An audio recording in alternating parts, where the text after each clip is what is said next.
नाज़रीन इकराम अस्सलामु अलैकुम। आज से कुछ साल पहले तक सऊदी अरब के लोगों को और सऊदी कौम को उनकी मालदारी और उनकी गैरत की वजह से पूरी दुनिया के अंदर जाना जाता था। आज उसी सऊदी कौम की बेटियां और उनकी इज्जतें दुनिया के सामने नाच रही हैं, सिर्फ और सिर्फ 5 रियाल की एक कॉफ़ी के लिए।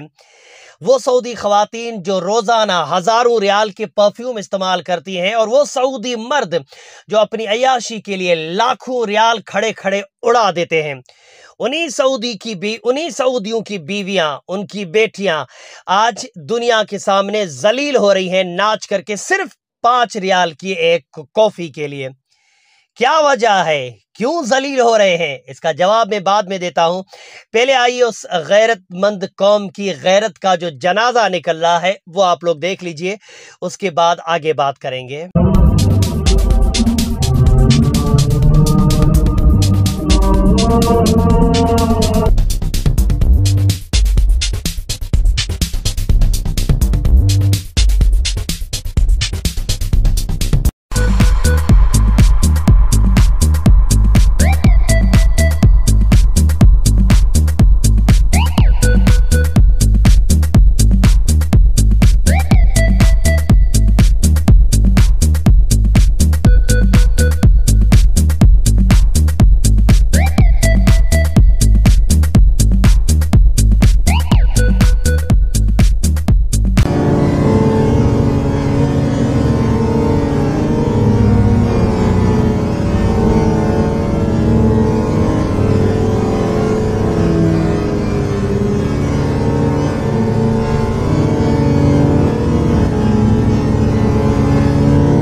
उसको फ्री कॉफ़ी दी जाएगी।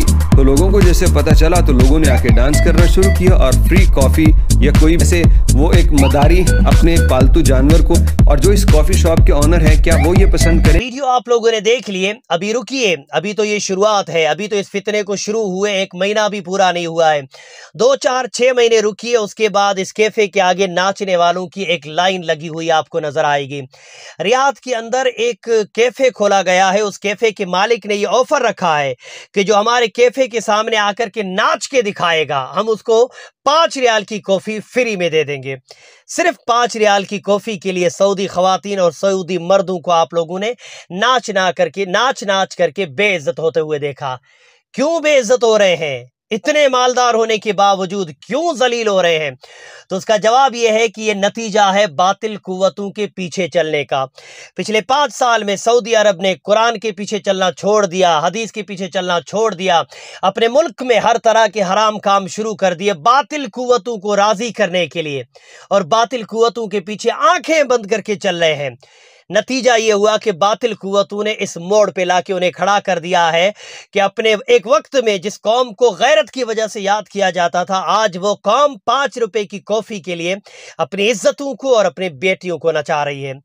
इसलिए मेरे मुसलमान भाइयों, जो इस्लाम से दूर होकर के बातिल कुव्वतों की बातों में आएगा, उसका हश्र ये होगा, इससे भी बुरा होगा। बात सिर्फ सऊदी की नहीं है। आज दुबई में देखिए, भागेश्वर के बागेश्वर धाम कोई बाबा है जो अक्सर इस्लाम और मुसलमानों को बुरा भला कहता है। अपने बयानों में, ज़्यादातर बयानों में इस्लाम और मुसलमानों को बुरा भला कहता है। हज़रत अली की शान में उसने अलल ऐलान गुस्ताखी की है। हमारे नबी की शान में वो कई मरतबा गुस्ताखियाँ कर चुका है। जो मुसलमानों से और इस्लाम से नफरत करने वाला बाबा आज दुबई में है, और दुबई के शेखों के सर का ताज बना हुआ है। वो क्यों? क्योंकि दुबई वालों को पता है कि ये बाबा आया है तो साथ में पैसा भी आया है। लोग आएंगे, पंडाल लगेगा, भीड़ जमा होगी, गाड़ियां खड़ी होंगी, खाने बनेंगे, बिकेंगे, हमें पैसा मिलेगा, बस उसके अलावा हमें कुछ नजर नहीं आता। पैसों के लिए उन्होंने उस इंसान को अपने सर का ताज बना रखा है जिसको इस्लाम और मुसलमानों से सख्त नफरत है। तो जो बातिल कुव्वतों के पीछे चलेगा वो इसी तरह जलील होगा जैसे दुबई वाले और जैसे सऊदी हो रहे हैं। इस्लाम पे चलो, कुरान और हदीस को अपने आगे रख करके चलो, इंशाअल्लाह अल्लाह दुनिया में भी इज्जत अता फरमाएगा और आखिरत में भी इज्जत अता फरमाएगा। बोलने में समझाने में कमी बेशी व गलती हो गई हो तो मेरी इस्लाह करें। अस्सलामु अलैकुम।